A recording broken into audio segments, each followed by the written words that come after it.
بسم اللہ الرحمن الرحیم۔ کوئی مثل نہیں ڈھولن دی، چپ کر مہر علی ایتھے جا نہیں بولن دی۔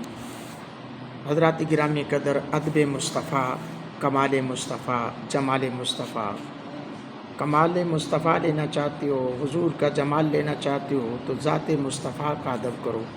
اللہ رب العالمین نے ارشاد فرمایا، یا ایھا الذین آمنوا لا ترفعوا اصواتکم فوق صوت النبی ولا تجهروا له بالقول كجهر بعضكم لبعض ان تحبط اعمالكم وانتم لا تشعرون۔ اللہ اکبر۔ اللہ تعالیٰ نے ارشاد فرمایا، اے ایمان والو، اپنی آوازیں اونچی نہ کرو اس غیب بتانے والے نبی کی آواز سے، اور ان کے حضور بات چلا کر نہ کہو جیسے آپس میں ایک دوسرے کے سامنے کرتے ہو کہ کہیں تمہارے اعمال ضائع نہ ہو جائے اور تمہیں خبر نہ ہو۔ حضرات محترم، حضرت ابن عباس رضی اللہ تعالیٰ عنہ سے مروی ہے کہ یہ آیت حضرت ثابت بن قیس بن شماس کے بارے میں نازل ہوئی، کہ ان کے حق میں نازل ہوئی۔ وہ سنتے بھی اونچا تھے، آواز بھی ان کی اونچی تھی، جب بات کرتے تو ان کی آواز بلند ہو جایا کرتی تھی۔ جب یہ آیت نازل ہوئی تو حضرت ثابت بن قیس رضی اللہ تعالیٰ عنہ راستے میں ہی بیٹھ کر رونے لگے۔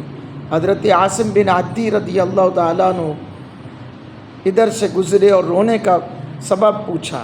حضرت ثابت رضی اللہ تعالیٰ عنہ نے کہا، یہ آیت نازل ہو گئی ہے اور مجھے خوف ہے کہ کہیں میرے ہی متعلق یہ آیت نازل نہ ہوئی ہو، کیونکہ میری آواز اونچی ہے، مجھے اپنے اعمال برباد ہو جانے اور دوزخی ہو جانے کا ڈر ہے۔ حضرت عاصم رضی اللہ تعالیٰ عنہ نے حضور سرور کائنات صلی اللہ علیہ وآلہ وسلم کی خدمت میں حاضر ہو کر یہ بات عرض کر دی۔ ادھر حضرت ثابت رضی اللہ تعالیٰ عنہ پر گریہ کا ایسا غلبہ ہوا کہ انہوں نے گھر جا کر اپنی بیوی سے کہا کہ جب میں اپنے گھوڑے کے باندھنے کی جگہ پر جاؤں تو میرا پاؤں مضبوط کر کے باندھ دینا۔ بیوی نے ایسا ہی کیا۔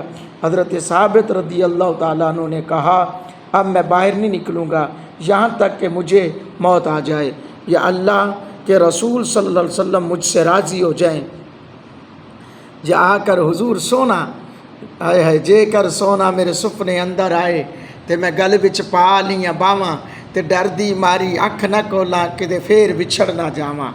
چنانچہ حضور علیہ السلام نے حضرت عاصم رضی اللہ تعالیٰ عنہ کو حکم دیا کہ جا کر ثابت کو بلا کر لاؤ۔ جب حکم مصطفیٰ صلی اللہ علیہ وسلم سے حضرت عاصم رضی اللہ تعالیٰ عنہ اس جگہ گئے جہاں ثابت رضی اللہ تعالیٰ عنہ کو دیکھا تھا۔ جب وہاں نہ ملے تو ان کے گھر گئے، جا کر دیکھا کہ حضرت ثابت گھوڑے کی کوٹڑی میں بند ہے۔